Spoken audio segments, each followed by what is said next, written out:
I couldn't believe that Liu Kang welcomed me in Earthrealm, or that he thought me worthy to study with his Shaolin masters. After a lifetime of wishing for one, I finally had a home.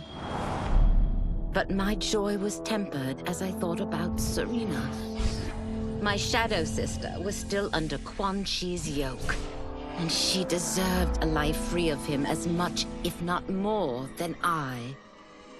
Quan Chi and my other sisters proved tenacious, but they were no match for my blade.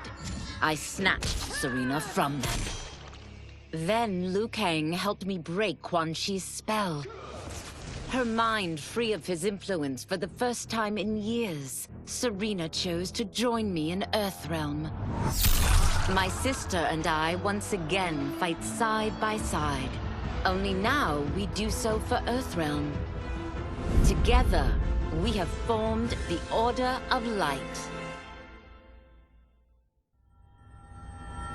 While the regime had changed, little else had. My people still suffered in silence, ignored by the rest of Outworld. Though now I knew Empress Melina's secret, that she was also afflicted with Tarkat. If anyone would help, it would be her. But how to get an audience?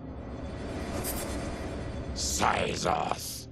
He was the Empress's new emissary to the Zaterrans. I asked him to introduce us. At great personal risk, he agreed. And as I'd prayed, the Empress was willing to meet. Even better, she would visit the colony. She was shocked to see how we lived. She moved quickly to provide for our care and comfort. Thanks to the Empress and Syzoth, we Tarkatans are no longer pariahs. Until our disease can be cured, that will do. Though the barriers between timelines had been rebuilt, there was no question that they could again be broken. Protecting this timeline would require eternal vigilance, so that it could not fall victim to further outside aggression. But nothing in my countless lifetimes had prepared me for this task. In none of them had multiple timelines ever coexisted. Monitoring them for threats was an entirely novel problem. It would require a novel solution. I discovered that though the timelines no longer touched, their meeting had left them intertwined. I can now secretly surveil all timelines, keeping watch for potential danger. It pleases me to do this service for the new era. Lord Liu Kang may rest assured that it is secure. Quan Chi's defeat had cost me everything. For months I had furthered his plot, and now I had to start over. Saito's people were still in chains. That's when Rain approached me. On the run from Empress Melina, he was desperate for help. And though I'd had my fill of sorcerers, this one was different. I agreed to provide him safe haven. He agreed to help topple Saito's government. And topple it we did. Rain summoned a wave so fast, so powerful, that it crushed the capital. Saito's fascist rulers were swept away. My people are finally free. They can chart their own course, needing only to follow their own desires. Their lives are now blessed by anarchy.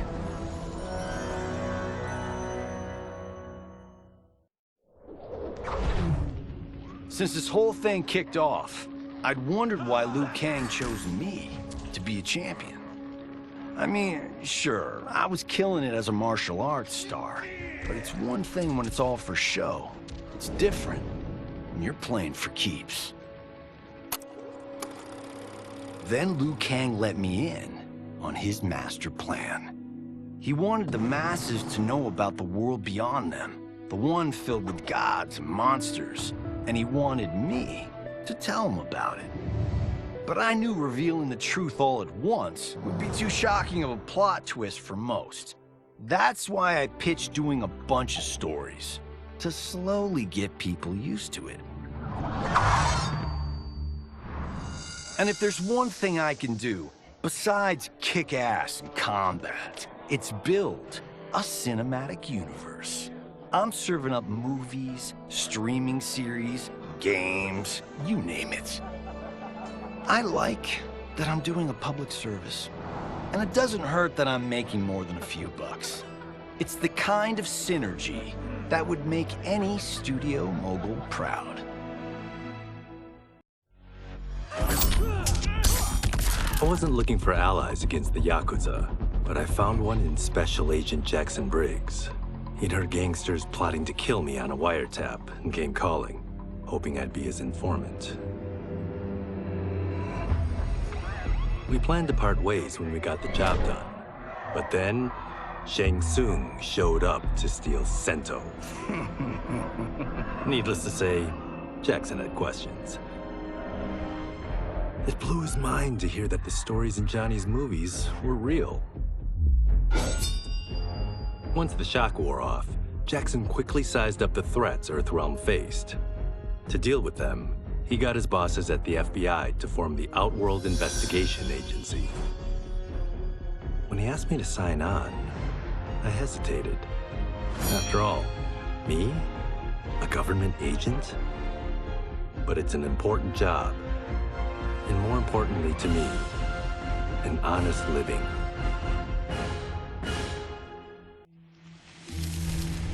General Shao's revolt left Outworld's armies in tatters. We were vulnerable to enemies both foreign and domestic.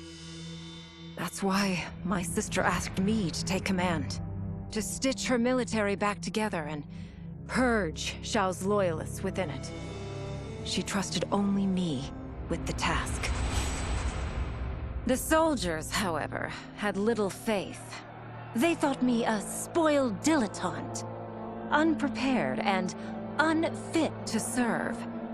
That I could fight mattered little. All that mattered was that I wasn't one of them. I finally earned their loyalty by orchestrating an epic victory over Shao and his rebels. Though the general himself escaped, his forces were smashed. For as long as I am able, I will lead the Empress's armies in defense of Outworld. Through strength, we will achieve peace. It was inevitable that the Shaolin Masters had me join them. They knew just how much future initiates could learn from me. Shujinko was one of my earliest. His ability to absorb anyone's powers and skills was amazing. With the right training, he could become our greatest champion. I knew that I alone could give it to him. But as his proficiency grew, so did his ego. In love with himself and his power, Shujinko became a threat to the realms. He hadn't learned humility, because I wasn't the one who could teach it. I should have listened to Raiden's warning and not tried to train Shujinko alone. After he was subdued, Shujinko's accumulated abilities and memories were taken from him. He is once again a new initiate, ready to begin his training. This time, Raiden and I train Shujinko together. He will become the champion he is destined to be. And I will fulfill my duties, humbly and cooperatively. As her reign began, Empress Melina faced many challenges. To meet them, she turned to the people she trusted, her sister to lead her army, and me to lead her Imperial police. Though I missed Empress Sindel dearly, I was glad my ties with her family had been mended. But while it was an honor to be made responsible for Outworld's internal security, I soon realized accepting the appointment was a mistake. I'm not cut out to be a bureaucrat, nor am I patient enough to navigate the Imperial Court's politics. I was at my best patrolling Sundo's streets, when I could feel the city's pulse and serve and protect its citizens directly. That's why I resigned my post and resumed my role as Sundo's first constable. I end each day knowing I've made a difference. My loyal partner had warned me. Reclaiming my power as Keeper of Time might have unforeseen consequences. In this, as in most things, he proved prescient. The process I had undergone did irreparable harm to my body. Taking back my power had cost me my immortality. While my lifespan would still stretch across eons, I would one day perish.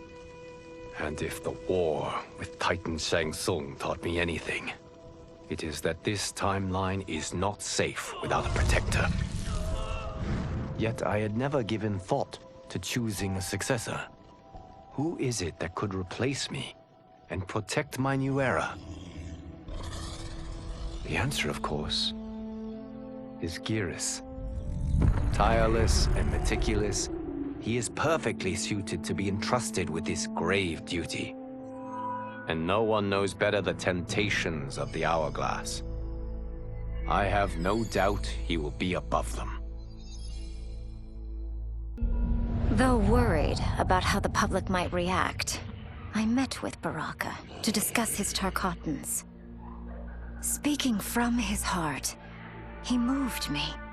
I agreed to visit his colony and see how his people lived. The conditions were atrocious. This was one of my mother's few mistakes. Like all Outworlders, she treated Tarkatans with scorn. What they deserved from us was compassion. And the only way to get it for them was to reveal my affliction.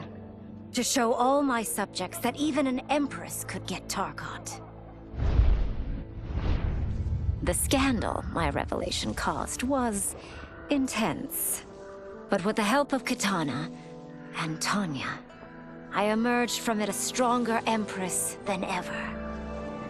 My honesty, empathy, and resolve won over my remaining doubters.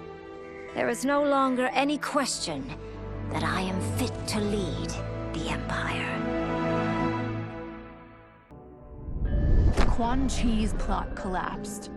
Along with it, my plan to secure new beings to feed my starving people. Because I'd advocated for partnering with him, I was held responsible. If I didn't seize for Viternus' new feeding grounds, the Coven would banish me. But then, I had a revelation. I didn't need to conquer realms to feed my people. I simply needed to capture enough beings to breed them. Once they multiply, Viternus will have a limitless, renewable source of food. And I only need a few thousand to start. A number so small compared to the billions in the realms that no one will notice as people go missing. But it will be more than enough to establish our breeding stock and feed a ravenous Viternus.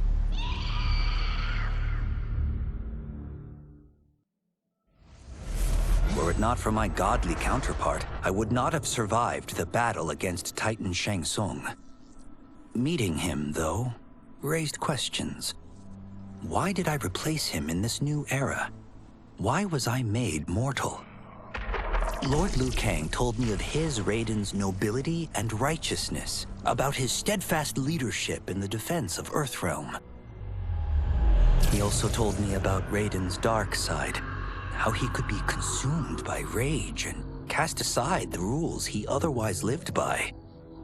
Making me mortal and incapable of such anger was to keep me from following in his footsteps.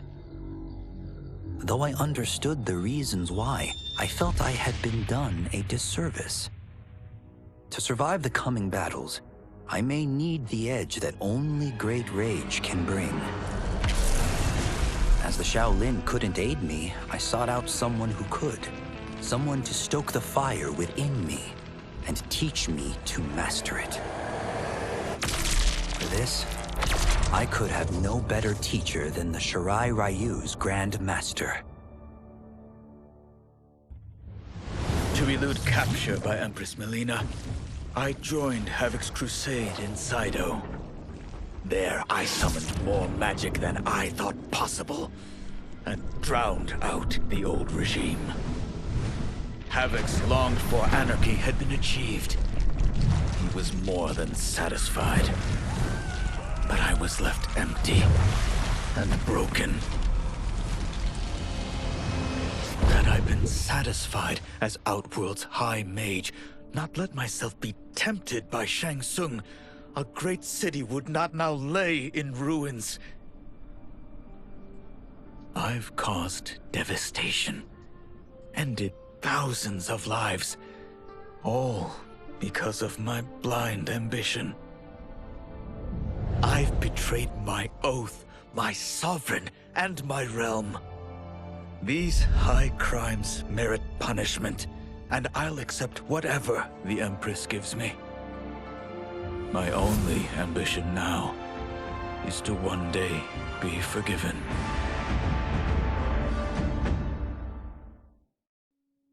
With General Shao freed from prison, we began raising a new army against the royal family. Though many were eager recruits, few were good at soldiering. It was so bad, the general was forced to change tactics. He decided that we needed a doomsday weapon. That weapon isn't a thing, though. It is a monster. Onaga, the Dragon King. The general told me the old legends were true, that his ancient ancestor defeated Onaga, trapping him deep inside Mount Sagan. The Dragon King is still there today, his pent-up fury waiting to be unleashed. Because Onaga is so dangerous, the general wouldn't risk trying to tame him before. But now, he feels we have no choice. Though I likely won't survive, I accept this mission gladly. I can think of no greater honor than to give my life in the general's service. After fleeing Outworld, I hadn't expected to return. But then, I also hadn't expected the new Empress to make me an offer I couldn't refuse. To thank me for helping stop General Shao's rebellion, she asked me to be her emissary to the Zaterrans. Going home, bearing the seal of the royal house, I would show, once and for all, that my mutation wasn't to be feared. That it wasn't a source of shame. To my surprise, I was welcomed. But those warm smiles hid a dark secret. I stumbled upon a trove of official records, which showed that my shape-shifting ability isn't unique. Many Zaterrans are born with it, but are killed by their government to keep it from spreading. Who started this barbaric policy? Who is now enforcing it is unknown. But I will find out. And I will put an end to this madness. No sooner had Titan Shang Tsung been defeated than Bihan and his loyalists hunted us down. Outnumbered, we fled to Japan. There, we sought refuge from an old family friend. As children, we played together. But Harumi Shirai was a woman now, the head of her clan. Her strength, beauty, and intellect awed me. Also incensed by Bihan's betrayal, Harumi agreed to help me forge a new clan, one that would stand against him and defend Earthrealm. Her aid proved invaluable, and as time went on, we grew closer. To honor Harumi and pay respects to my new bride, I named the clan after her, calling it the Shirai Ryu. Now the battle against my brother begins in earnest. The Shirai Ryu won't rest until Bihan is defeated and the Lin Kuei's honor restored. After escaping Leichin prison, I was hounded by the Imperial Police. I needed a place to hide and to recuperate while I plotted the best way forward. I knew the remote canton of my youth would be perfect. To escape capture, I traveled by sea. Little did I know that a gargantuan storm was brewing. My tiny craft was smashed apart. I closed my eyes, waiting to drown, hoping that the Netherrealm wouldn't claim my soul. But when I reopened them, I found myself not in hell, but on a deserted island. From its ruins, I could tell that great sorcerers had once lived there. In the caves beneath the ruins, I found what I can only describe as a well of souls. Once I learn how to wield its power, I will become invincible. The battle had been lost, but the war isn't over. I won't stop fighting until I take Outworld's throne. That they thought Leichin prison would hold me is laughable. Once free, I began planning my next campaign. I would need an unstoppable army to overthrow Melina. Unfortunately, most of my former soldiers lacked the courage to rally to my standard. Rebuilding my army would require finding new recruits. And that task is proving easier than expected. Outworld's golden age has left more than a few behind. Without hope, without power, they eagerly heed my call to tear down Melina's government. As the darkness enveloped me, I took a long last look at my family. I did not expect to see them again until their souls joined mine in the living forest. But miraculously, my beloved husband delivered me from oblivion. Though he couldn't save my body, Jared had preserved my soul. Like him and countless others, I am now a part of Ermac. Yet ours is not a peaceful repose. The collected souls within Ermac have their own needs and agendas. Before we can speak as one, we must first reach consensus. I had thought, as the former rulers of Outworld, I and Jared would hold sway. But here we are, two souls among many thousands, fighting for the right to be heard. And if there is one thing we do well together, it is fight. We will win the right to govern Ermac as we once had governed Outworld. And we will rule for the benefit of all. Kuai Liang and I were working hard to build our new clan. But even with the help of his close friend Harumi, it was difficult. The biggest problem was finding the right initiates. Then, one night, while walking outside Harumi's compound, I was attacked. I thought at first it was a Lin Kuei assassin, but his strikes were too uncertain, too angry. My attacker, it turns out, was a boy. Homeless and hungry, his assault was born of desperation. He needed money so that he could eat. It was like looking at myself 15 years ago. I would have ended up just like him if the Lin Kuei hadn't taken me in. So I took the boy to Kuai Liang, who also appreciated his fire. We made him our first initiate. The boy's name? Hanzo Hasashi. I had broken the Lin Kuei free of Liu Kang's enslavement. We were now masters of our destiny, and could take our place among Earthrealm's great nations.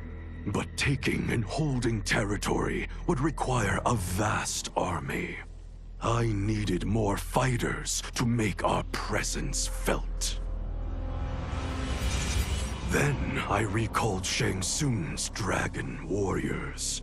An army of them would be unstoppable. But trafficking in such strong magic would surely draw Liu Kang's attention.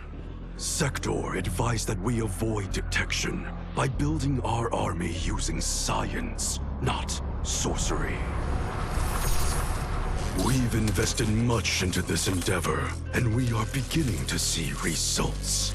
Once again proving the depths of Sector's genius. When we are done, all of Earthrealm will honor our desires and heed our demands. If not, they will face the Lin Kuei's wrath. Until recently, I hadn't met Li Mei, but I had heard the stories. How the Umgadi's matron superior blamed her for not preventing Emperor Jared's murder. How she quit in disgrace rather than accept punishment. But those stories didn't fit the woman I now knew. Li Mei would never have been so negligent. Eventually, I uncovered the truth. The failures and mistakes which led to the Emperor's murder, they resulted from poor decisions made by the matron superior themselves. They made Li Mei their scapegoat. When the Empress found out, she wanted the Umgadi disbanded. But I convinced her that it could be reformed. To make sure it did, she put me in charge. I am humbled by this sacred responsibility. The Umgadi, my sisters, they are my life. I will not let them be brought down by the acts of a selfish few.